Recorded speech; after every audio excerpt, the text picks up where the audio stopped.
নামাজে বায়ু আটকে রাখলে নামাজ হবে কিনা, কিংবা নামাজে বায়ু বের হয়ে গেলে তখন কি করবেন।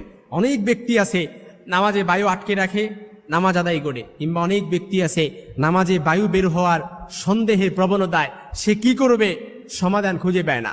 দুজন ব্যক্তির জন্য রাসূলের হাদিস থেকে একেবারে স্পষ্ট সমাধান হচ্ছে। প্রথম হাদিসটি সহিহ বুখারী ও মুসলিমে এসেছে, দ্বিতীয় হাদিসটি নাসাইর বর্ণনা এসেছে।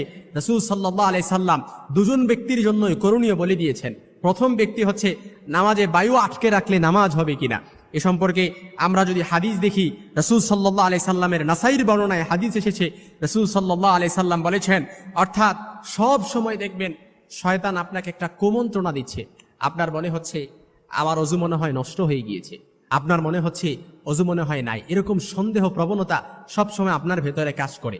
রাসূল সাল্লাল্লাহু আলাইহি সাল্লাম ওই ব্যক্তির জন্য বলেন, সব সময় যার ভেতরে শয়তান ওয়াসওয়াসা দিবে, সন্দেহের প্রবণতা বৃদ্ধি করবে, তার উচিত হচ্ছে ইউ ডোন্ট কেয়ার কেস, অর্থাৎ সে এটাকে কোনোভাবেই ভ্রুক্ষেপ করবে না, এই সন্দেহকে সে প্রায়োরিটি দিবে না। কারণ রাসূলের হাদিস নাসাইর বর্ণনায় রাসূল বলেছেন, আলহামদুলিল্লাহ হিল্লাযী রাদ্দা মারা আলাল ওয়াসওয়াসা, সমস্ত প্রশংসা ওই আল্লাহ তাআলার জন্য যিনি শয়তানের ওয়াসওয়াসাকে কুমন্ত্রণা পর্যন্ত সীমাবদ্ধ করেছেন। আল কুবরার মধ্যে এসেছে, ইমাম ইবনে হাজার আল হাইসামি উনি বলেছেন, যে ব্যক্তি শয়তানের ওয়াসওয়াসাকে প্রায়োরিটি দিবে, প্রাধান্য দিবে, শয়তান একটা পর্যায়ে ওয়াসওয়াসা দিতে দিতে ওই ব্যক্তিকে একেবারে পাগল বানিয়ে ফেলবে।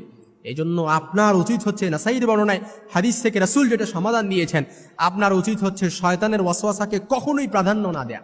এক্ষেত্রে আপনি নামাজে বায়ু আটকে, প্রস্রাব পায়খানা, আপনার খুব প্রচুর বেগ, আপনি যদি এটা নিয়ে শুরুতে এটা বেগ হয়েছে আপনি এটা নিয়ে নিয়ত করেন তাহলে মাকরুহ হবে, কিন্তু আপনার উচিত হচ্ছে এটা শেষ করে তারপর নামাজ নিয়ত করা। কিন্তু নামাজের মধ্যে যদি এরকম হয়, আপনার উচিত হচ্ছে নামাজটা শেষ করা।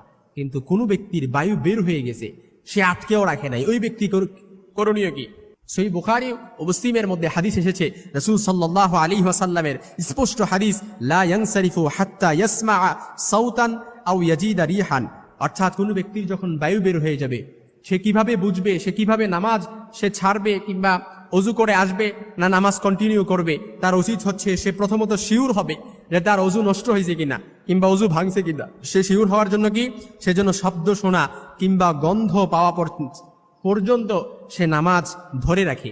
অর্থাৎ আপনি শব্দ শুনছেন কিংবা গন্ধ পাইছেন, সাথে সাথে নামাজ ছেড়ে দিতে হবে। কোন অবস্থায়? আপনি যদি 10 কাতার মুসল্লির সামনেও আপনি নামাজ আদায় করেন, সাথে সাথে নামাজ ছেড়ে দিতে হবে।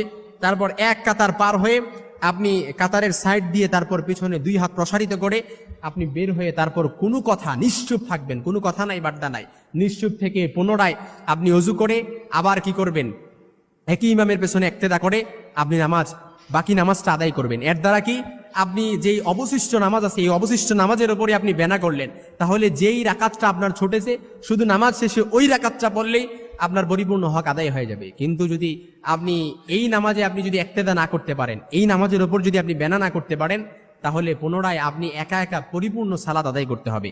এক্ষেত্রে আপনার উজু বায়ু বের হয়ে গেছে, কখন আপনি ছেড়ে দিবেন? যখন আপনার গন্ধ পাবেন কিংবা আপনার মনে হবে যে আপনার বায়ু বের হয়েছে কিংবা শব্দ পেয়েছেন, তখনই আপনি নামাজ ছেড়ে দিয়ে আপনি বের হয়ে যাবেন। কিন্তু বের হওয়ার কোনো স্কোপ নাই।